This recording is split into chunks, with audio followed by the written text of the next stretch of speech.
Hi folks, T here, your friendly neighbourhood Sprocket subreddit moderator. We're back in Valkyria Chronicles for one more chapter.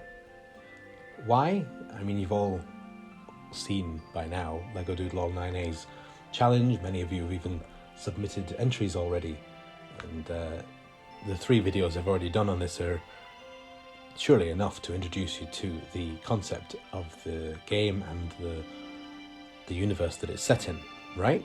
Well, yes, but we hadn't actually got out of tutorial land and into the main gameplay loop of the game, and well, that just upset my OCD a bit. You know, I want to give this game a proper showing because I have a lot of affection for this game. So yes, we're going to do one more chapter and we're going to see what the rest of the game looks like for those of you who've not played it. And if you haven't played it, I really recommend it. Anyway, let's get going.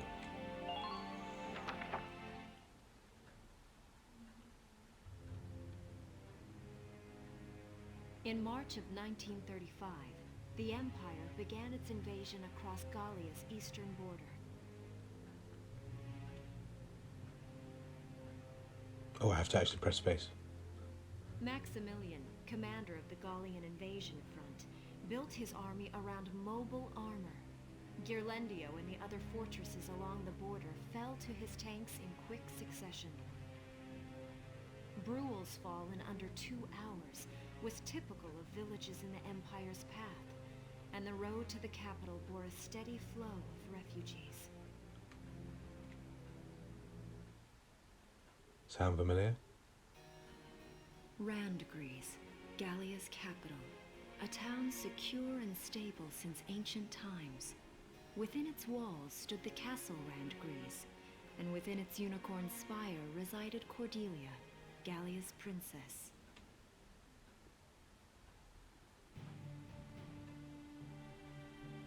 Supporting Gallia's policy of neutrality was a system of universal conscription. Under it, all schools required military training each year. In the event of a war, citizens were then drafted into the militia to defend their country. So that explains for you why, you know, Isara was learning how to do... As the conflict with the East grew worse, both Welkin and Alicia found themselves no exceptions to that fate. They took armoured vehicle classes at school and learned how to fire a gun and whatever. So that was all part of the culture of this country, and now they've joined the militia.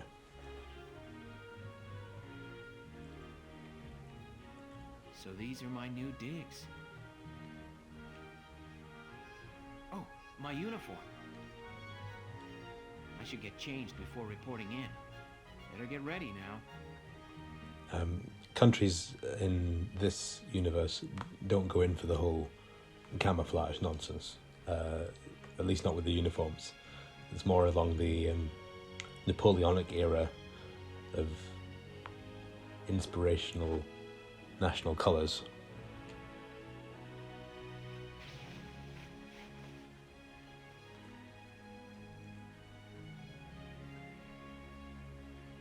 Flares, binoculars, a compass, and a map. Everything you need for a nice hike. Or combat. Welkin? Can I come in? Sure, it's open.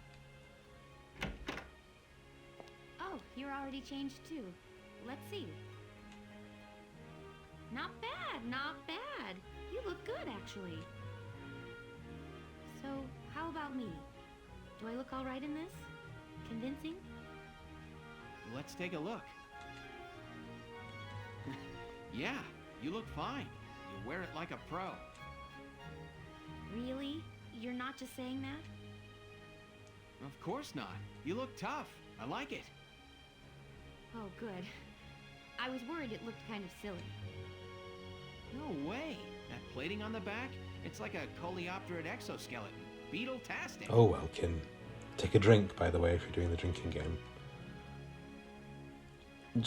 I know what he's getting at, though. There's a lot of Welkin doesn't have any because he's a tank commander, but a lot of the infantry soldiers in this game wear a lot of metal, a lot of body armor.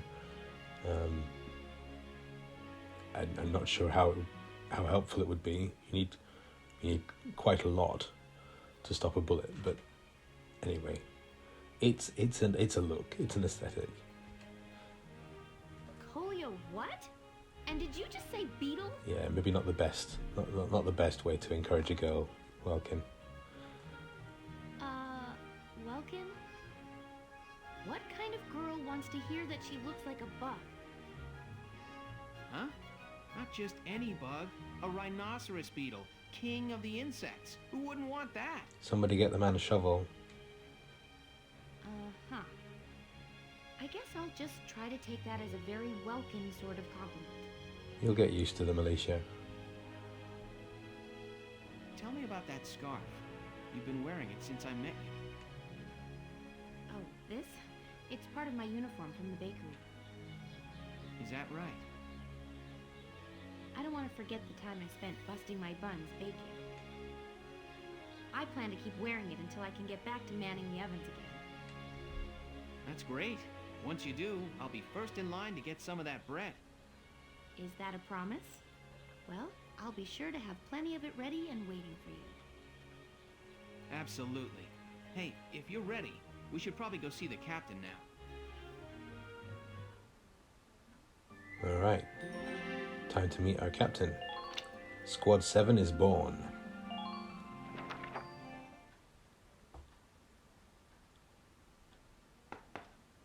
Come in. Excuse me, ma'am.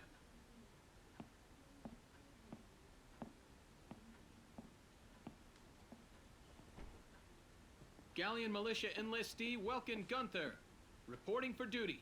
Ma'am, Gallian Militia enlistee Alicia Melchiot, also reporting for duty. I'm Captain Eleanor Varrot, commander of this regiment. Gunther, you're promoted to lieutenant. You'll be leader of Squad 7 now. Ma'am. Enlistee Melchiot, you're promoted to sergeant. You'll be under the lieutenant's command. Understood? Ma'am! What do you know? It is you. Nice coincidence, huh, Welkin? Valdio? I had no idea that you'd enlisted. Yeah. Now that there's a real war going on, I joined up. Pretty much all the officer and training boys are here just like you. You know each other? Yes, ma'am. We knew each other at university. Welcome was in science and I was in archaeology. And just look at us now. No archaeology or science. Looks like the two of us are studying more, I guess. Looks that way. It's good to see you. And you. That'll be all for now. There's a strategy briefing later today, but you still have time. Time for you to catch up. You'll be spending a lot of time on the post and in Randbreeze. They'll be your new home, so get to know them. That'll be all. Report back in time for the briefing. Until then, you're dismissed. And suddenly we are at the HQ screen, the base screen. This is where it all happens. One can only assume that Valdio and Welkin took courses at school and university that qualified them to be instantly promoted to lieutenant. And I guess Alicia did enough at school to be a sergeant. Yeah, I mean, it bears saying that it's within the context of the militia. They're not proper lieutenants and sergeants. It's only within the militia. So there's a separation between the militia and the Gallian army, which will... I don't know if we encounter it in this episode, but we'll certainly encounter it as you get into the game. And they don't always get on. Anyway, let's have a look at the HQ here. Start with the squad barracks. So this is very simply just shows us who we've got. Obviously Welkin as tank commander, Alicia as a scout. We've gained these two people, Bridget and Largo. We've not met them properly yet, so we'll not get into those. But we'll meet them, don't worry. Let's go to the command room.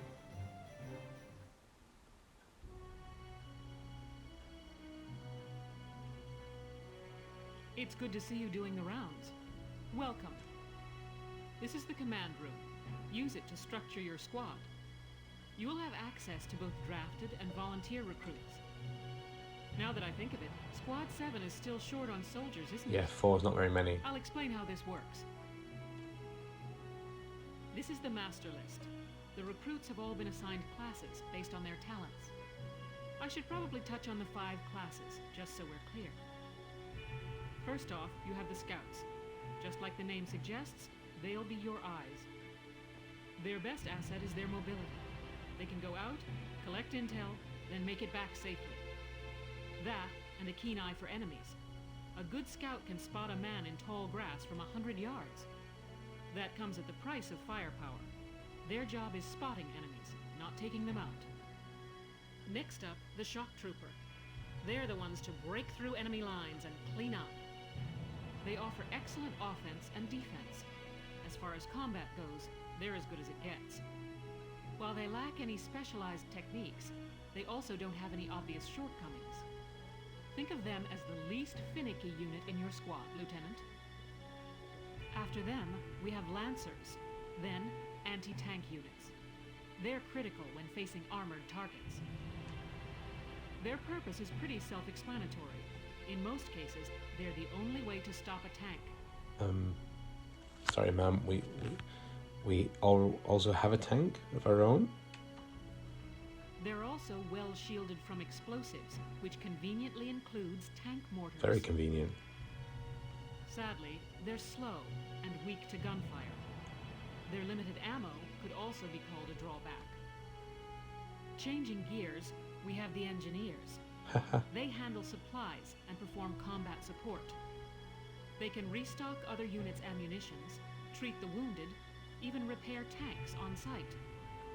They can place sandbags for cover, disarm mines, repair towers, you name it. Their actual combat skills are very low. Think of them as combat facilitators. Lastly, we have the snipers. They can shoot down targets from a considerable distance. You won't find better soldiers for marksmanship and range. They can hit targets I can barely see. Sniping rifles also come with scopes that work to augment a sniper's natural eyesight. Drawbacks include low mobility and defense. If the enemy gets them alone, they're done for. That should cover the basics. Go ahead and put a squad together now. There's room for 20, and you can swap units at any time.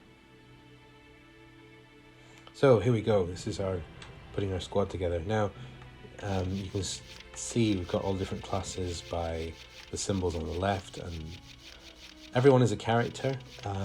They're not fleshed out to the level of a Fire Emblem character, if you know Fire Emblem, but it's more than you'll get from XCOM. So they have a name, they have voiced actors, and they also have, you see these blue P's with words next to them. They're personality traits that affect,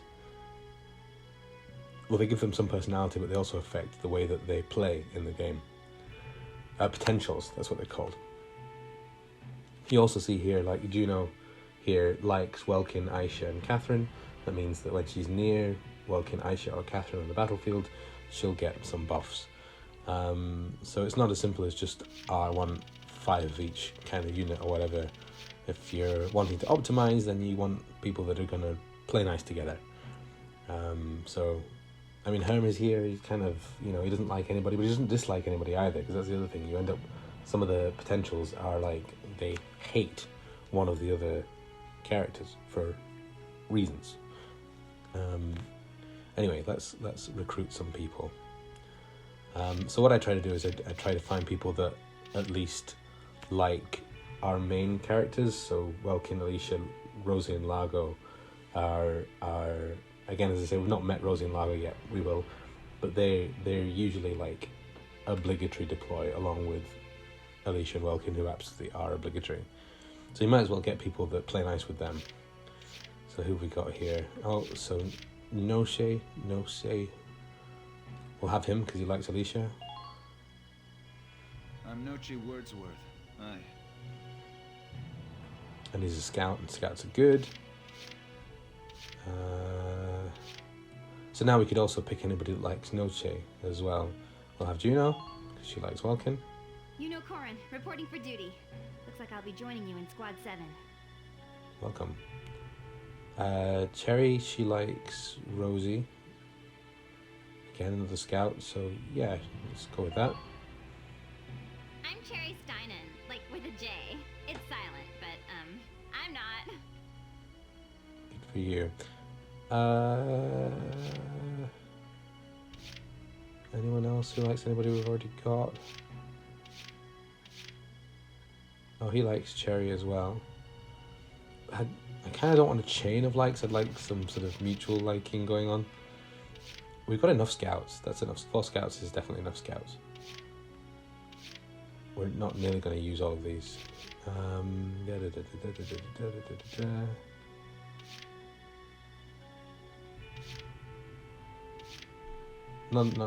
Not a social bunch, the shock troopers.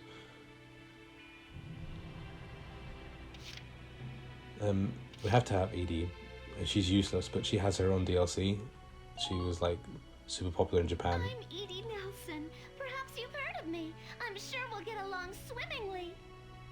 She's in the anime as well. She's kind of like some of these recruits have a little bit more character to them than others.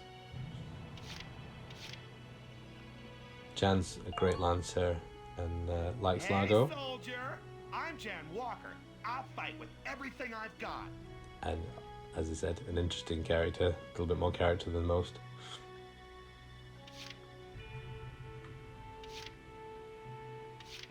Walter likes Jan as well, so that's cool. We've got Jan and Lago and Walter all like each other, so we can have them. The name's Walter Nash, buddy. Pleasure to be working with you. And you.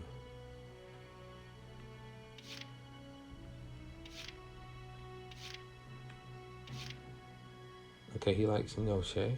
That's fine. We'll have you as an engineer. I'm Homer Perron, here to fight together with you until this war claims my life. A cheery soul. Dallas. Oh, she likes Alicia and Edie. That's great. We'll have you. My name is Dallas Wyatt. I'm excited to be joining up. I like her.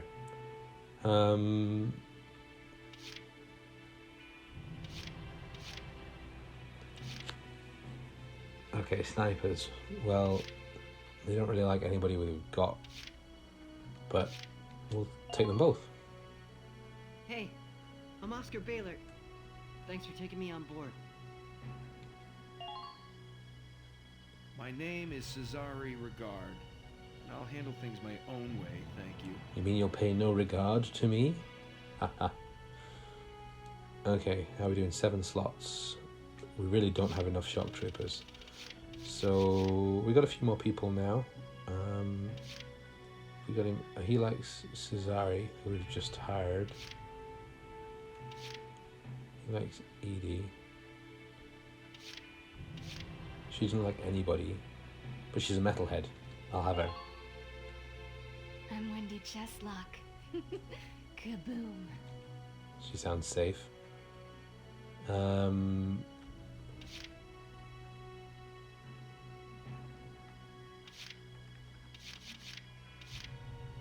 Right, so he likes Edie, so I'll have him. Salinas Milton, at your service. Although, actually, what we're doing, we're never actually going to deploy Edie because she's rubbish. What about some good neat freak scout killer night vision? Medical corporate country bred born leader bad bat. He's quite good. Pessimist. Okay, I remember Jane being pretty badass actually. We'll have her. The name's Jane Turner. I'll do anything if it means putting holes in it. Well, that's what we're here to do, so yeah, we'll have you. 4 more slots. Well, we've got Salinas now, so we'll have Frisia as another scout. I'm Frisia York Handsome. I know you'll take real good care of me. And this guy looked interesting. I've never hired him before. Name's Kobe Cairns, boyo. Looks to me like we're gonna see a lot of each other. That's the Dad's Army connection. And what do we need? I don't know that we need anybody else really. We'll have we've got 2 more slots. We'll have 1 more.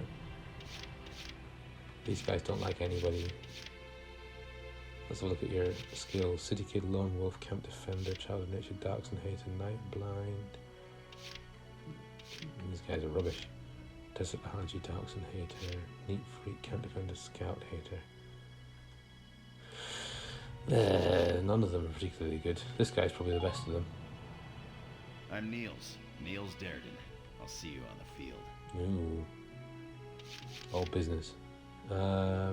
Desert Bred, Fatalist, Metalhead, Lonely, Metalhead, Fatalist. Oh, I don't know. Fatalism doesn't sound too good. We'll go for loneliness instead, I guess. My name's Carl Lanzit, sir. It's a pleasure to join you. Cool. Okay, we've got a squad. Which we're not going to use half of them. But hey, we did the recruitment thing. Well, feel like you've struck a balance? Come back anytime you'd like to adjust your squad. As time passes, we'll have more recruits to choose from, so keep an eye on that list. Yeah, so quite a few of the recruits that I would normally use weren't there this time, but they'll turn up. Oh, and all the recruits go through training together, so they're all ready for combat. They'll be at the same level as the rest of the team you've taken into the field. You can swap out members without the worry of losing the benefit of their experience. Trust in your own judgment and pick a team you know you can work well with. That should be enough to get you started. You can figure out the rest as you go. Wow. Squad leader's a lot of responsibility. No shit. Come to think of it, Valdio's heading up Squad 1, isn't he? I wonder if he's off sorting through this stuff now, too. I'd better get a move on.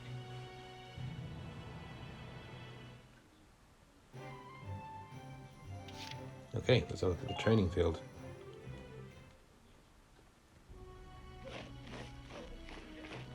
Welcome to your worst nightmare.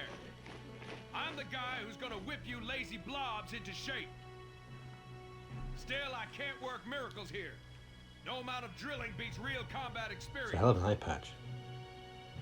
I want you all to go out there, kick some tail, and then show me what you learned. I will train that experience into something you can actually use. Level you bums up. But don't go trying to hog all the glory. A squad's a team, and we got no need for stars. You will train as a class and level up by class. Scout level 2, Scout level 3. You get it? When the scouts level up, that means each and every one of them goes up that level. You hear me, maggots?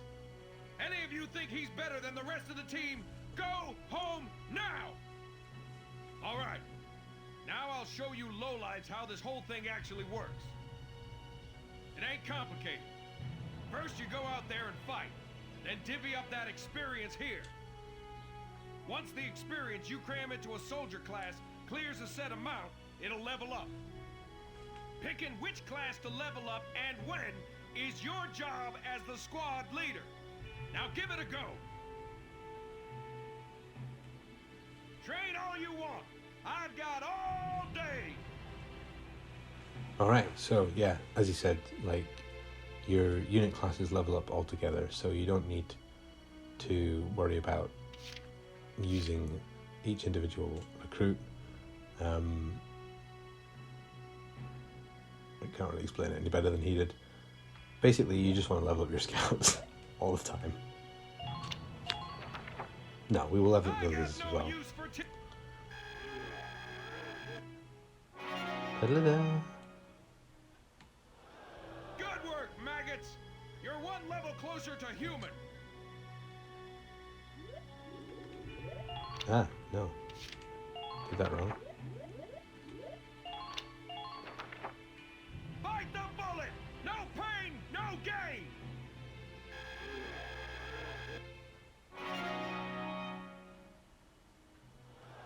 Good work, maggots!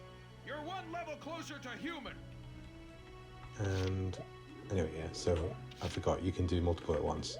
So we'll stick a level into all the other classes. But the scouts get an extra one because they're super useful. You're better than this! Push those limits!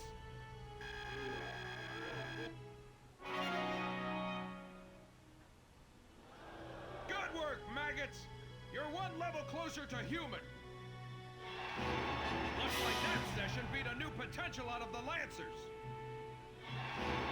Looks like that session beat a new potential out of the Sniper. So those two classes now, each member of those classes now has an extra personality trait that may or may not be good. Got it? That's how training by class works. Now get out there and rack up some experience. Oh, and there's one more thing to add. Sometimes leveling up a unit class will unlock a hidden potential in them. You can think of potentials as the natural abilities your soldiers have inside them. Those abilities will form a big part of your strength in the field, so keep them in mind. Other times, leveling up a class will earn you clearance for a new order. Here, as long as we're talking about it, I'll teach you a classic, a real golden oldie. Evade boost. This order raises one ally's evasion skills. Orders are special commands you can give out as the squad leader. They can save your tail. You mean they're OP?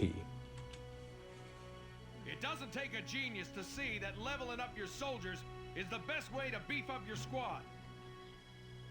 The soldiers will get stronger, and you just might unlock new potentials and orders. All that just from me working you sorry bums into the dirt. Orders are basically essential to get the A ranks, especially in later missions. They're extremely powerful. I just hope you maggots are ready for a real workout the next time I see you here.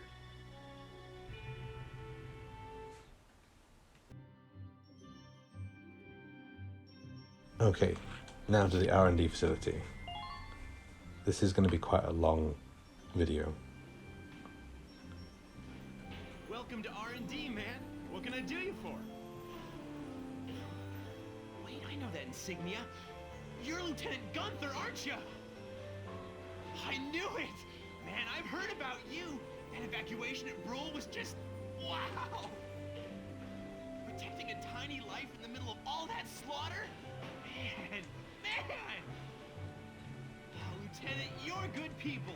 You get all my respect and then some, bro. What's going on, Leon? I could hear you from clear across the hangar. Oh, Casey, check it out! It's Lieutenant Gunther! He's the man, man! Sorry about him, Lieutenant. He's like this all the time, I'm afraid. But where are my manners? I'm Kreese Cherney. I'm training here as a mechanic. Oh, and I'm Leon Schmidt. But just call me Leon, bro. I'm your boy. So, Lieutenant Gunther, what brings you down to R&D today? We do work here on weapons development, making upgraded weapons and equipment. And that includes rifles and machine guns. We can even soup up your tank. Of course, research expenses aren't cheap. With rifles and other firearms, we'll mass-produce new models as they're developed. You won't have to worry about making enough for your squad. We'll outfit them. For tanks, you can upgrade the baseline performance of the body itself, or develop optional parts that you can add on to tweak out its specs. Right. You can choose which optional parts you want in the tank equipment section. So some of what you do to your tank, you can actually see. A lot of it is just altering its stats.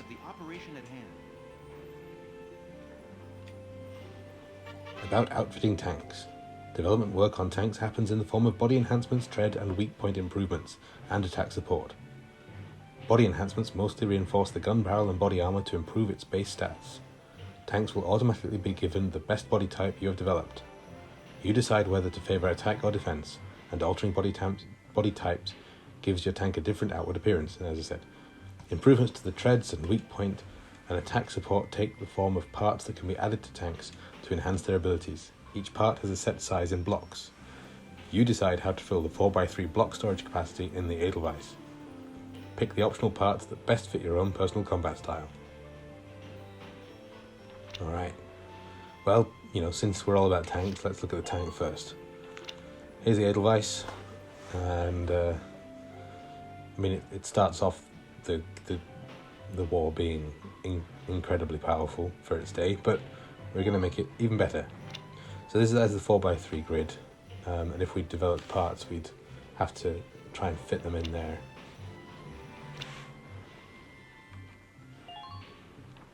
So let's see what parts we can develop.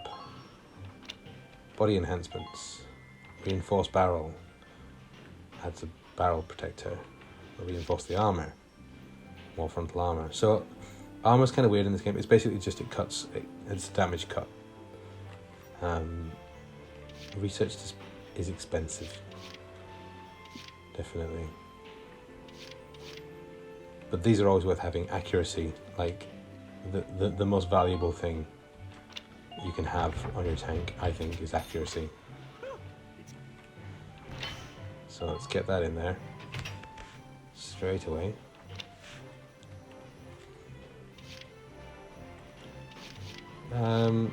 It doesn't need any of the other upgrades just now. We're going to benefit more from putting money into yeah, these are all the same things. We're going to get more benefit from upgrading our actual units.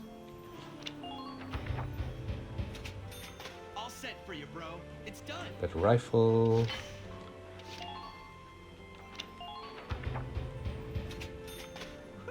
It's done. Better SMG. Better anti-tank lance. It's basically a bazooka. It's done. Or RPG. This one's perfect, bro. Sniper rifle. All set for These are almost always worth it. Although as you get into it more, they diverge and you have to choose, like, do you want to go for accuracy or firepower or special effect? Can't upgrade the grenades yet, but a bit more defense, never went amiss.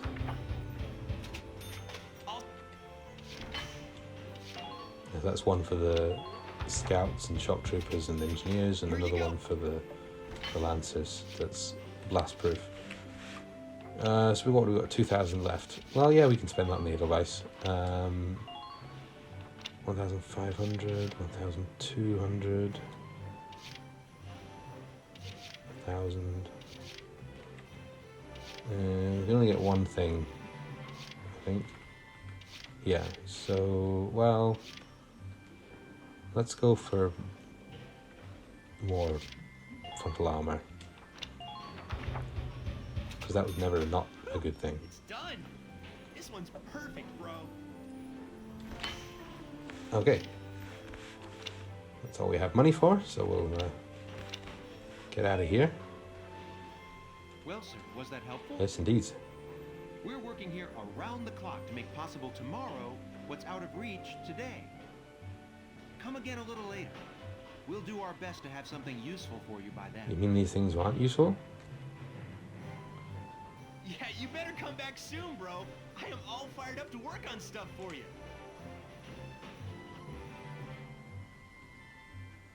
Okay. Whew, that took a lot longer than I expected. As you can see, there's quite a lot to do, and look, there's 3 slots there that we haven't even got yet. You're going to spend quite a lot of time tinkering around with stuff in here, but it's all good fun. Go back to book mode now.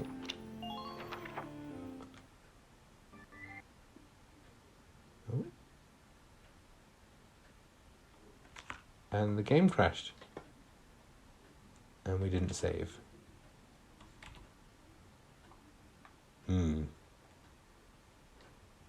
Oh well, I guess we'll call it a day on that episode.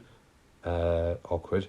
I'll catch you guys in the next one, I guess. Until then, take care out there.